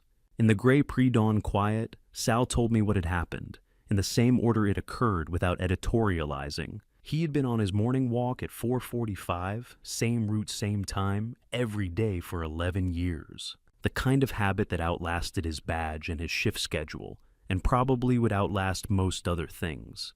He came down the block where the garage sat and saw light moving inside. Not the steady light of an overhead fixture, the moving light of handheld devices sweeping across surfaces in the particular way of people looking for something specific. He called it in before he did anything else. Then he waited across the street and watched until the cruisers arrived 4 minutes later. The officers found 2 men inside, both through a rear service door that had been worked open with a tool that left the marks on the frame. They were in the back section of the garage where the previous owner had kept filing cabinets and storage shelving. The cabinets had been forced. The shelving units had been searched. Papers were scattered across the floor. "They were looking for documents," Sal said. "I know what they were looking for," I said. Ray arrived 20 minutes after I called him, dressed alert, carrying his leather folio, moving through the small cluster of officers with the particular confidence of a man who knows his purpose in a scene and how to establish it quickly. He spoke briefly with the detective handling the call, showed his credentials and his connection to the property dispute currently before the court, and was given access to the interior. I stood in the doorway and looked at what had been done to the place. The filing cabinets were open drawers pulled out at angles, their contents distributed across the concrete floor in loose overlapping layers. The shelving along the back wall had been cleared, not destroyed, just methodically emptied. Contents examined and set aside or scattered, depending on whether whoever was searching had found them useful. It had the look of a purposeful search rather than random disorder. Someone had known what categories of information to look for. Someone had given instructions. I stood in the doorway in the cold November dawn and looked at it and felt something settle into me that was colder than the morning air and different from anger. Anger is hot. Anger moves. What I felt standing there was the particular cold stillness that arrives when you understand clearly and without any remaining room for doubt, that the person on the other side of this situation was willing to burn everything down to protect themselves, that there was no floor to how far they would go, that the garage, which had already been taken once, was still in their calculation a loose end that needed to be managed. It was the 3rd time they had reached into something that belonged to me. The first time they'd taken the building itself. The second time, they'd sent a piece of concrete through my bedroom window. And now this 2 men in the dark, going through the remnants of 40 years of records looking for anything that might be used or destroyed, or simply removed from the equation. Ray came back out to where I was standing. "The security camera on the building across the alley covers this section of the block," he said. He said it the way he said most things matter-of-factly without announcement. "The property management company is pulling the overnight footage now. The detective has formally requested it." He paused. "Based on the initial framing of what the camera covers, we should have a clear record of the vehicle used the time of arrival." And, a brief pause, a phone call made from outside the building approximately 8 minutes before the entry. The caller's face was visible. I looked at him. "Tiffany," I said. Ray didn't confirm it out loud. He didn't need to. His expression said everything his professional caution wouldn't let his voice say. "What I will tell you," he said, "is that whoever ordered this just handed us a criminal case wrapped in a bow. Forced entry, destruction of records relevant to active litigation, evidence of coordination." He closed his folio. "This moves beyond a civil dispute. The district attorney's office is going to have questions." I turned back toward the interior of the garage, the scattered papers, the forced drawers, the methodical disorder of a search conducted by people who believed they had nothing to lose. I thought about my father's words about the garage, the things he'd said about what the place was worth, what it represented, what it meant to protect something real. I thought about standing at this same threshold 40 years ago, 20 years ago, last week, and all the different versions of what it had meant to walk through this door. I didn't say any of that out loud. Some things you keep. My phone buzzed at 7:12, Derek's name on the screen. I looked at it for a moment, still standing at the garage entrance Ray a few feet away, and then I made a decision. I let it go to the message function. 30 seconds later, the notification appeared. I opened it and read it once, then held the phone out to Ray. He read it. His expression stayed neutral, but something shifted slightly behind his eyes. May I, he said, meaning the phone. Go ahead, I said. He stepped away and dialed. I watched him from across the sidewalk, his posture the way he stood when he was listening carefully, the small adjustments in his expression as the conversation moved through, whatever it moved through. 3 minutes roughly, maybe a few seconds more. When he came back, he looked at me in a way he hadn't looked at me before in all of this, with something that was close to surprise. Not alarm, just the quiet recalibration of a man who had just received information that didn't fit the model he'd been working from. Frank, he said, Derek wants to come in to my office. He paused. Without Tiffany. I looked past him at the garage, the forced door, the scattered floor, the cold gray light of a November morning coming through the windows and falling across 40 years of records that someone had tried to take from me for the second time. Then I looked at Ray. Set it up, I said. And before we continue, just a quick note, some parts of the story ahead are slightly fictionalized to enhance the narrative, so not every detail reflects reality. If you're enjoying this so far, feel free to share and subscribe for more stories like this. And if it's not your kind of content, you're completely free to stop here. Derek was already in Ray's office when I arrived. He was sitting in the chair across from Ray's desk, with his coat still on, the kind of thing you do when you haven't fully decided whether you're staying. He looked up when I came through the door, and something moved across his face that I didn't try to name. I sat down in the chair beside him rather than across from him. I don't know exactly why I made that choice. It felt like the right geometry for what was about to happen. For the first time since I'd come home, I was looking at my son without Tiffany somewhere in the room. Without the careful management of a presence that knew how to shape a conversation before it started. He looked younger than he had in his own living room 11 days ago, and older than the version of him I kept in my memory.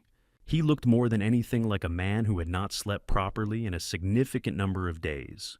Ray gave us a moment, then he opened his notepad and said quietly, Derek, whenever you're ready. Derek started at the beginning, which I hadn't expected.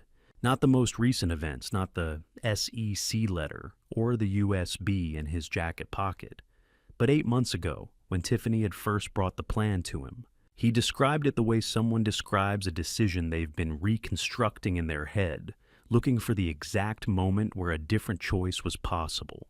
She had framed it as a family investment, a real estate opportunity with returns that would secure their future, and she had emphasized provide for my retirement. The garage was underperforming as an asset. The neighborhood was changing. The timing was right. Derek had listened to all of it and had felt somewhere underneath the logic that something was misaligned. But she had answers for every hesitation, and the answers were always reasonable. And eventually reasonable had won. I knew something wasn't right, he said to the desk rather than to me. I didn't look at it too closely because I didn't want to find out what it was. He said it without making an excuse of it. I gave him credit for that. The SEC letter arrived on the Friday before our Sunday meeting in the parking lot. The development project Tiffany had directed their investment into was under federal scrutiny for misrepresentation to investors specifically. Claims made about permits and projected returns that the documentation did not support. Derek had read the letter 3 times before calling Tiffany, and her response, calm, structured, already prepared, had been the thing that finally broke through. She wasn't surprised, he said. That's when I understood. She already knew. She knew before we put the garage money in. He reached into his jacket and placed a small USB drive on Ray's desk. He set it down with the particular care of someone who has been carrying it for days and isn't sure how to let go of it. Everything is on there. he said. Her email threads with the developer, the timeline of the acquisition, the internal communications showing when she first learned about the federal inquiry. A pause. She knew 8 months before the SEC letter reached us. She moved the garage sale forward specifically to get the capital in before the investigation became public. Ray picked up the drive and set it beside his notepad. He didn't open his laptop yet. He looked at Derek steadily. "You understand what cooperating fully means," Ray said. It was not quite a question.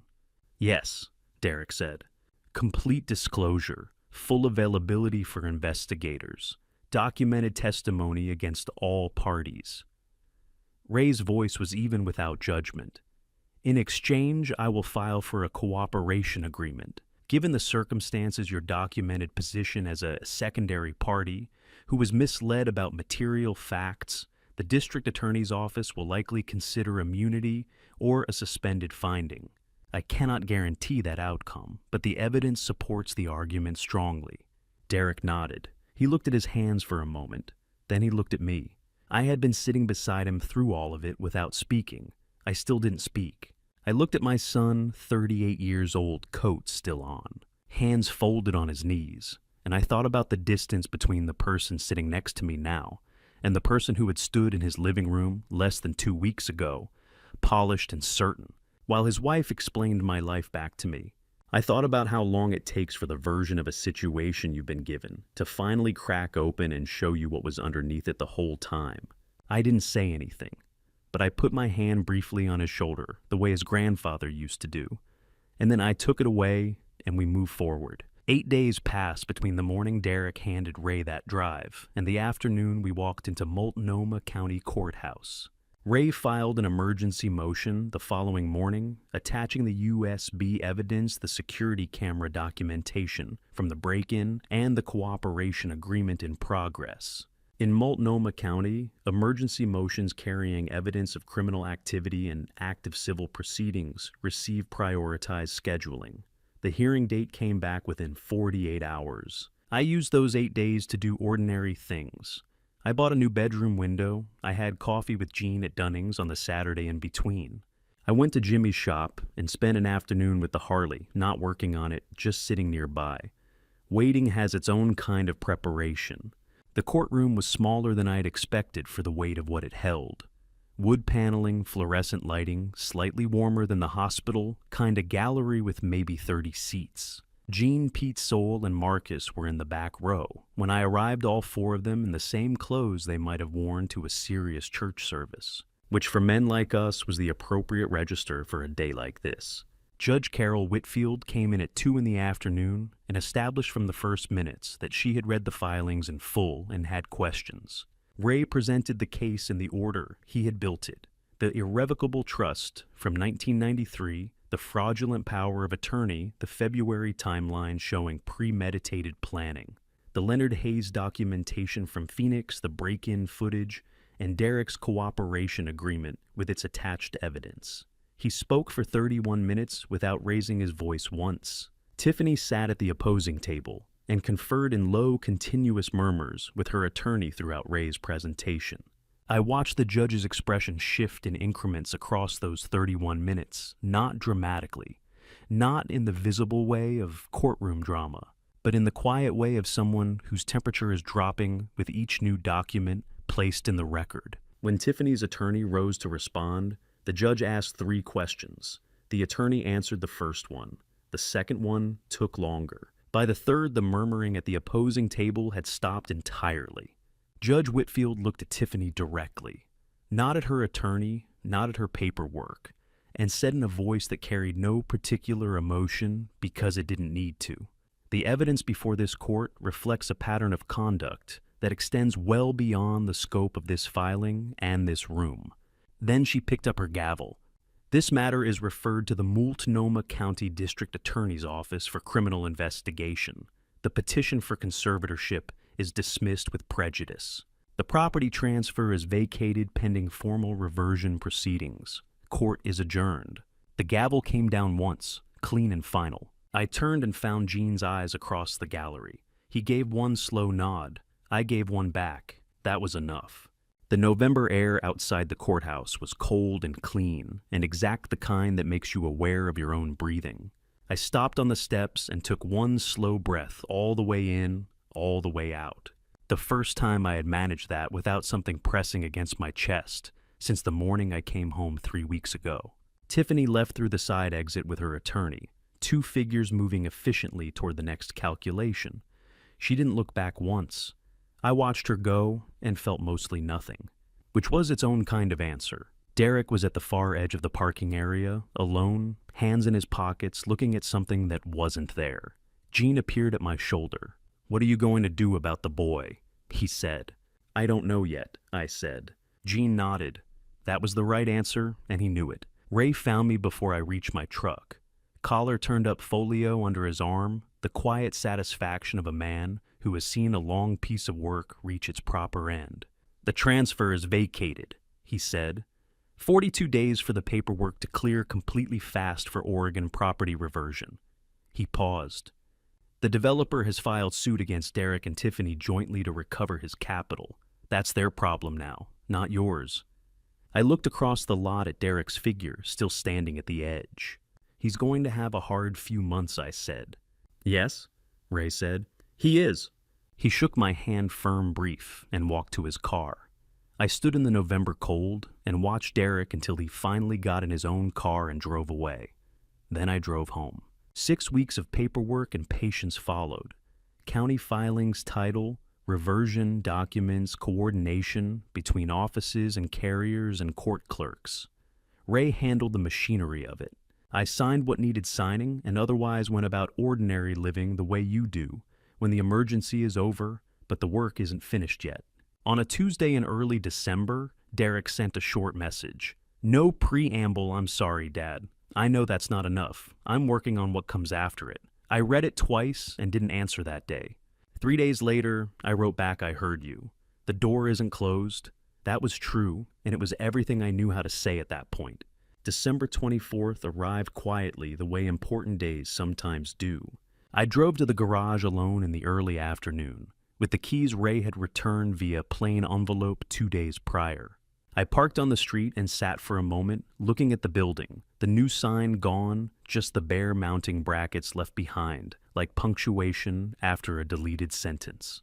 I unlocked the door and rolled it up with both hands the way I had 10,000 times and stepped inside. Empty, swept clean. No equipment, no shelving, no 40 years of accumulated work.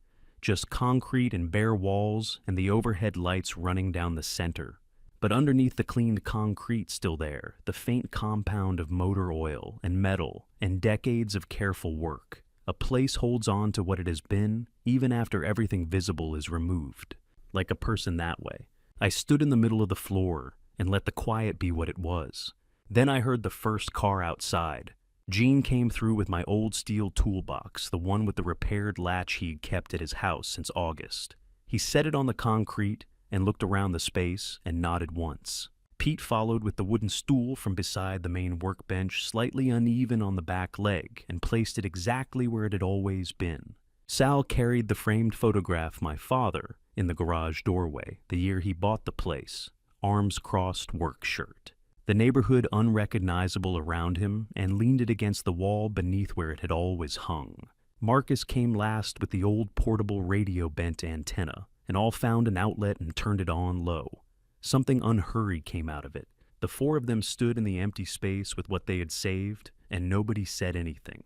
There was nothing to say that the being there wasn't already saying. I laughed, a real one, the kind that releases something you didn't know you were still holding. It surprised me. They laughed with me, which is the only correct response to that kind of laugh. The last time I had laughed like that was before Minnesota, before all of it. It felt like something returning to where it belonged.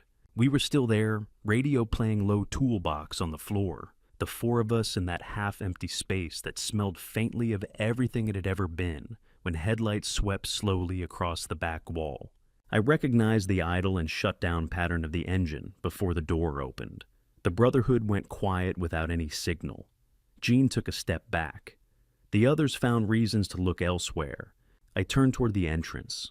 My son was standing at the garage door on Christmas Eve, both hands in his trouser pockets, the cold street behind him. He was looking at me with the expression that asks a question it doesn't know how to form yet. The one that wants to know whether there's still a place here for the person wearing it. He wasn't sure if he was allowed to come in. He didn't come in on Christmas Eve. I found that out 2 days later when he told me. He had driven past sometime after 9 when the Brotherhood had gone home, and I was alone in the garage with the radio still playing low and the toolbox on the floor. He'd seen the light through the gap at the bottom of the roll-up door. He'd slowed down. He'd sat at the curb for a few minutes, engine running. Then he'd driven away. I didn't think I had the right, he said. Not yet. It took him 2 days to decide he did. December 26th was a Friday. Gray and cold in the way Portland does. The tail end of the year, not dramatically, just honestly. He knocked on the side door at 2:30 in the afternoon, which I thought said something about him. He could have walked in through the open roll-up. He knocked instead. I opened it. We looked at each other in the way of two people who have been through something large together and are still working out which parts of the landscape have shifted permanently and which parts are the same as before. "Come in," I said. He came in.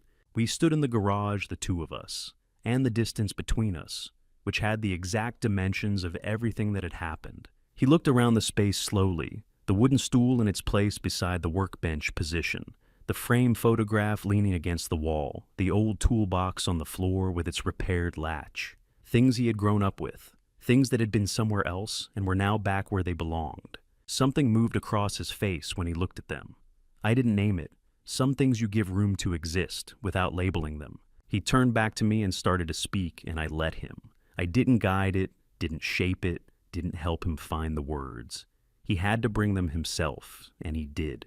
He said he was sorry. He said it simply, and without the kind of careful construction that means a person has rehearsed their apology to make it easier to deliver.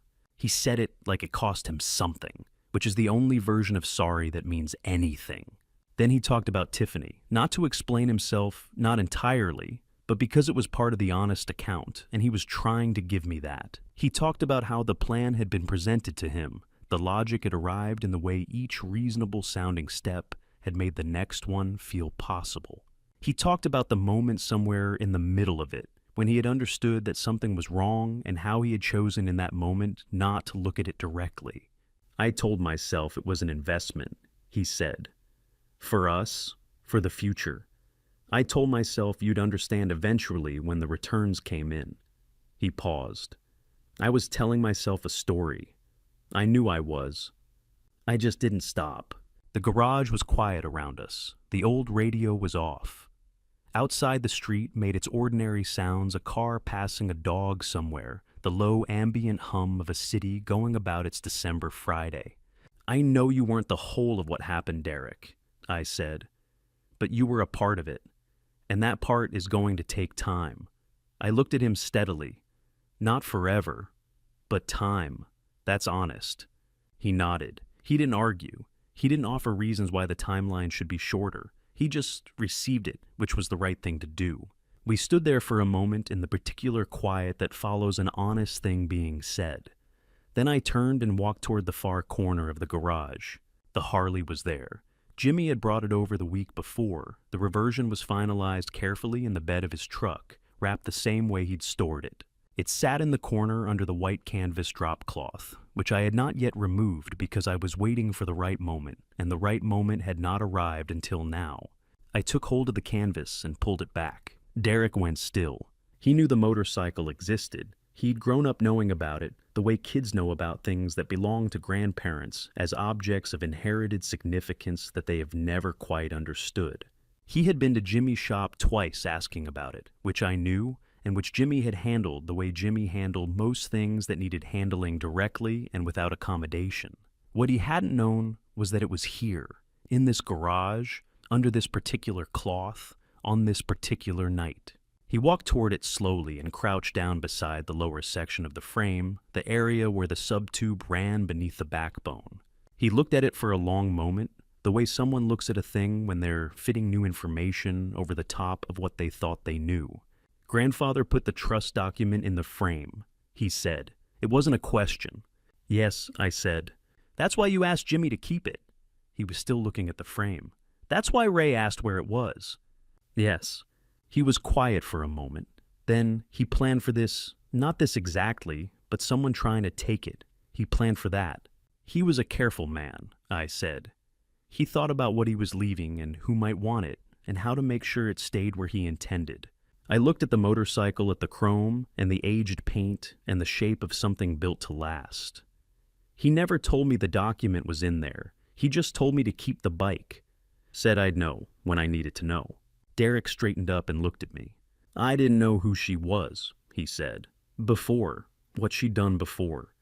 I know, I said. That's not an excuse. No, I said. It's not, but it's a fact, and facts matter when you're trying to understand something honestly. I held his gaze. You have some work ahead of you, Derek. Legal work and the other kind. Neither one is going to be easy. He nodded. I know. I walked back to the center of the garage and stood there between the door and the Harley, between my son and everything else, and said the thing I had been working towards since December 24th when I saw headlights on the back wall and recognized the sound of his engine. The door is open, I said. That's what I can give you right now. It isn't nothing. A door being open isn't nothing, but it isn't everything either. You'll have to walk through it yourself. I can't do that part. Derek stood beside his grandfather's motorcycle in the cold garage light and looked at me for a long moment. Then he nodded, once, slowly. The nod of a person who has received something real and understands the weight of it. He picked up his jacket from where he'd draped it over the stool. He walked to the side door and opened it, and stopped there for a moment with his back to me, the December night coming in around him, the street visible beyond his shoulder. Then he walked out. The door stayed open behind him. I hadn't moved to close it. The light from the street lamp fell in across the concrete floor in a long, pale rectangle, and I stood in the middle of the garage and listened to the sound of his footsteps until they reached his car, and then until the engine turned over, and until the sound of it moved down the street, and eventually became part of the general quiet. The door stayed open. I left it that way. The last morning of the year arrived the way good things sometimes do, without fanfare, without announcement, just there when you looked up. I got to Dunning's at 7. The sky outside was the particular shade of gray-white that December does in Portland, when it hasn't decided yet, whether to rain. Not threatening, just considering. I pulled into the same spot I had always used, walked to the door, heard the 2-note bell above the frame, and smelled the dark roast and the faint sweetness of the morning's first bake coming from the kitchen. They were all already there, Gene with his coffee, Pete with his hands around his mug, and that way he had like he was warming something more than his palms. Sal sitting straight, watching the street through the window, the way he always did, the habit of 30 years, not going anywhere. Marcus with his slow considering expression, the one that meant he was listening to something nobody else could hear yet. My chair was empty. I sat down in it. Nobody made a thing of it.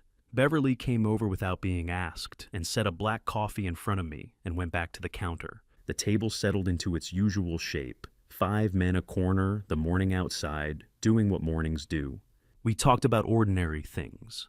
Pete's youngest had come home for the holiday and was already showing signs of leaving again, which Pete described with the particular mixture of pride and resignation that fathers develop when their children turn out independent. Sal had found a crack in his driveway that the frost had opened up and was debating whether to patch it himself or admit that his knees weren't what they'd been and call someone. Gene had a truck making a sound he didn't like, which he described in enough mechanical detail that we all arrived at the same diagnosis without any of us saying it out loud. Marcus said very little, which was usual. He listened and drank his coffee and occasionally added a sentence that landed quietly and stayed in the room after everything else had moved on. Outside, the street ran its ordinary morning current. A delivery truck idling at the light, a woman walking a dog that had strong opinions about a particular telephone pole, a city bus pulling away from the stop on the far corner. The unremarkable procession of a Wednesday morning on the last day of December, which is to say exactly what it needed to be.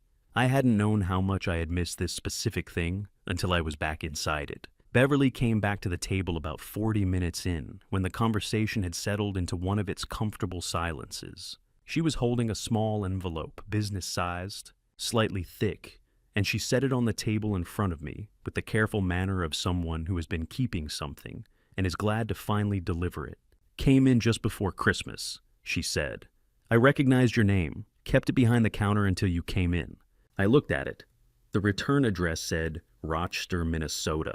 The handwriting was deliberate, the careful, slightly effortful penmanship of a person for whom writing takes more concentration than it once did. Each letter formed with attention. I knew who it was before I opened it. Inside was a folded newspaper clipping and a small piece of notepaper. I read the clipping first. It was a brief article from a Minnesota regional paper, a few column inches not prominently placed, the kind of story that doesn't make headlines but matters to the people it describes.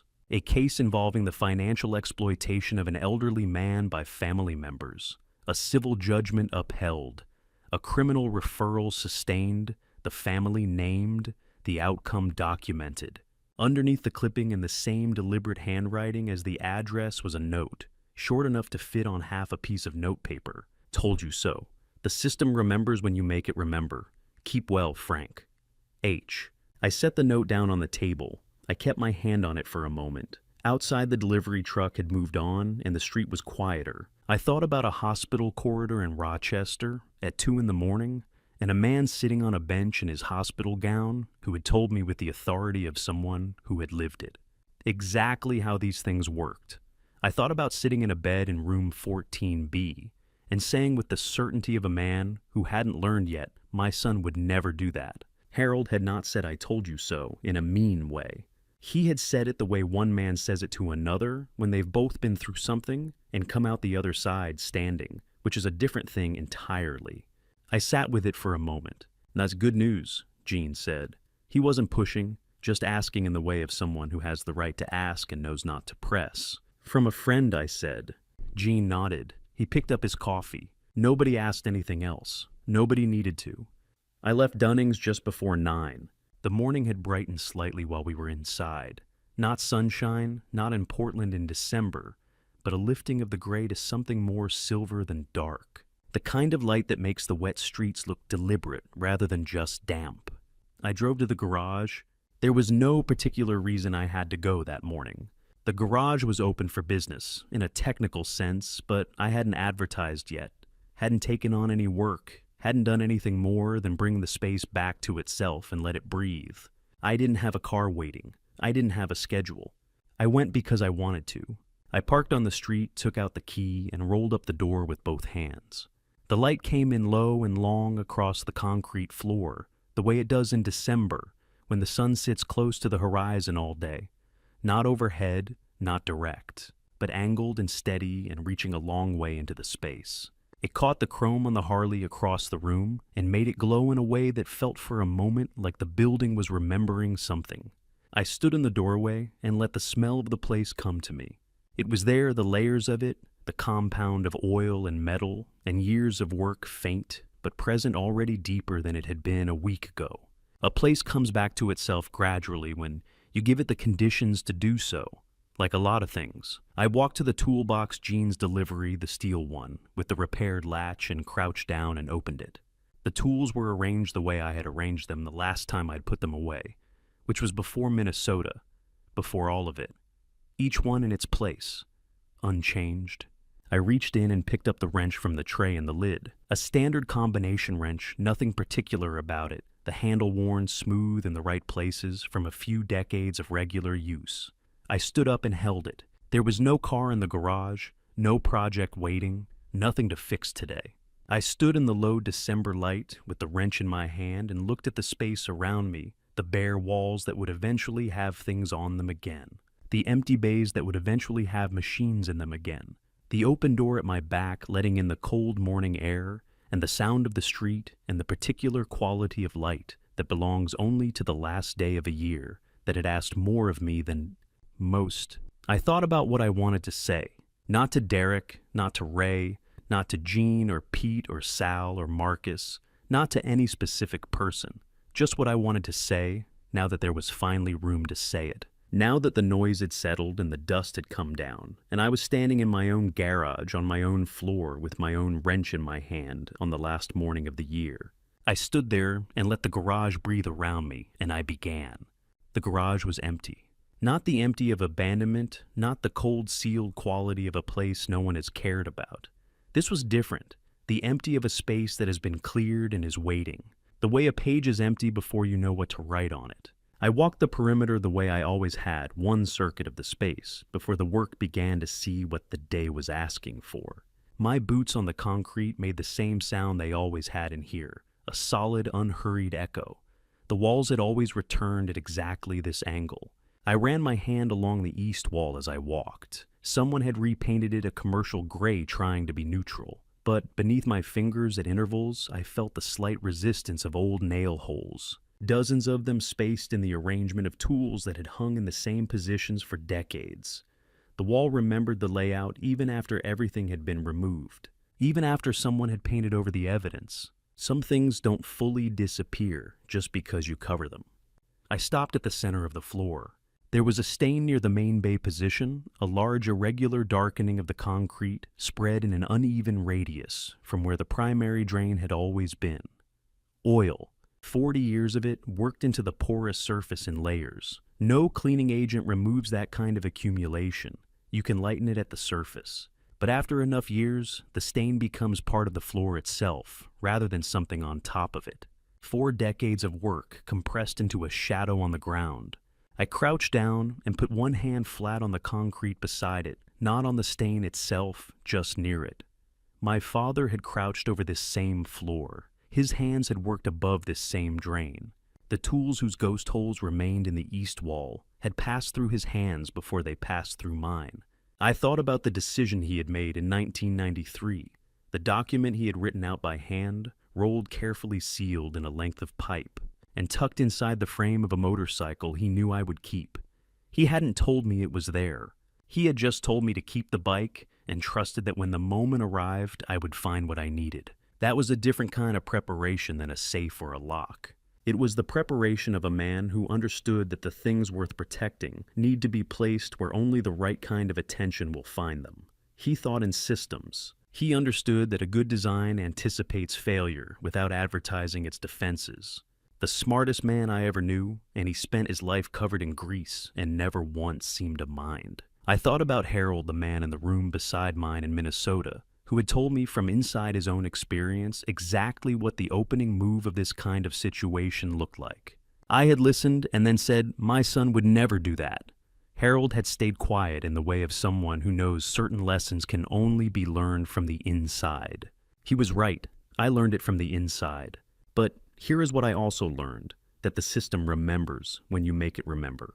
That a man with clear documentation, the right attorney, and 4 friends who kept photographs and stayed up all night in their cars outside his house is not as alone as the people trying to isolate him believe. I thought about Jean Pete Sal and Marcus the chair that was always empty when I wasn't in it.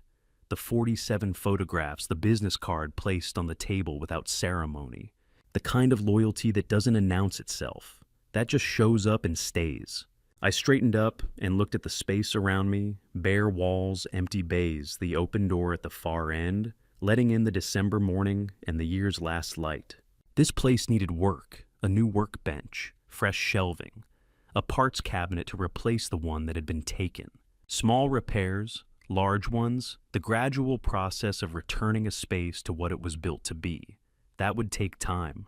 But I had relearned since my father told me this in a different form long ago, that the things worth having always take time. Here is what I know now that I did not know clearly enough before. When the people who are supposed to love you begin to see you as something to be managed or converted into a more useful form, they have stopped seeing you.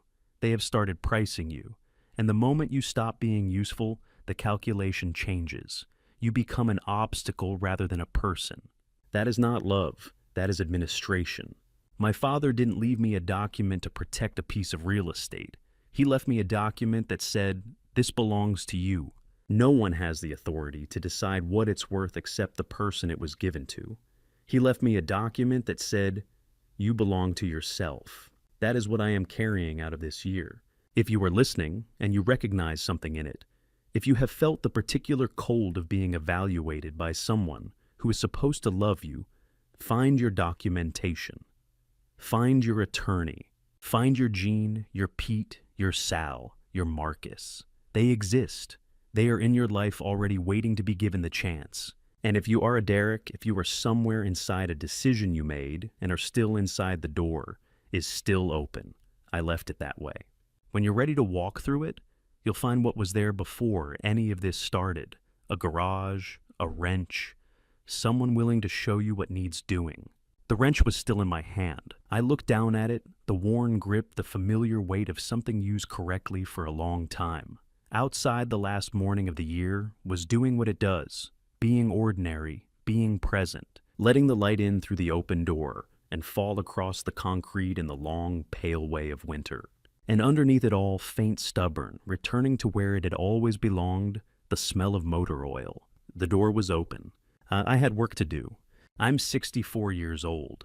I built something with my hands over 40 years, and the people I loved most nearly took it from me while I was lying in a hospital bed fighting to stay healthy. That's my family story. I'm not proud of all of it, but I'm not ashamed to tell it either, because I think some of you need to hear it. Here is what I want to say, directly. If someone in your family is treating you like an asset to be liquidated, a problem to be managed, and a resource to be used up before you expire, that is not love. That is inventory management, and you deserve better than to be counted. Don't do what I did. Don't wait until the locks are changed and the sign is different and you're standing on your own sidewalk feeling like a stranger. Don't assume that blood means safety. Don't confuse someone's familiarity with your life for their right to make decisions about it. Family betrayal doesn't always arrive loudly. Sometimes it comes in quietly dressed in the language of investment and opportunity. And we did this for you. My father knew something I had to learn the hard way, that the things worth protecting need to be placed where only the right hands will find them. He didn't leave me real estate. He left me a document that said, "You belong to yourself. No one can sell that without your consent." I believe God puts people in our path at exactly the right moment. Harold, a stranger in a hospital corridor. Ray, an attorney I'd known for 20 years without knowing I'd need him. 4 men who kept a chair empty and 47 photographs in a jacket pocket. I don't think that's coincidence. I think that's something looking out for the people who are paying attention. This is a family story about what happens when loyalty is replaced by calculation. But it's also a story about what holds when everything else is taken. The people who show up without being asked, who stay without being told to, who hand you a coffee through a car window at 6 in the morning and don't say a word about why they're there. Find those people, keep them close, and document everything. Family betrayal is survivable. I am proof of that. But survival is not accidental. It requires records, witnesses, and at least one person in your corner who doesn't flinch. That's everything I have for you today. Drop a comment and tell me what you would have done. Standing in that parking lot, would you have handed your son that folder or walked away? I genuinely want to know how you see it. If this family story stayed with you, consider subscribing so you don't miss what comes next. Quick note, while this story draws from real themes around elder financial abuse and family betrayal, certain elements have been dramatized for storytelling purposes. If this isn't your kind of content, no hard feelings, there's plenty more to explore. I'll see you in the next one.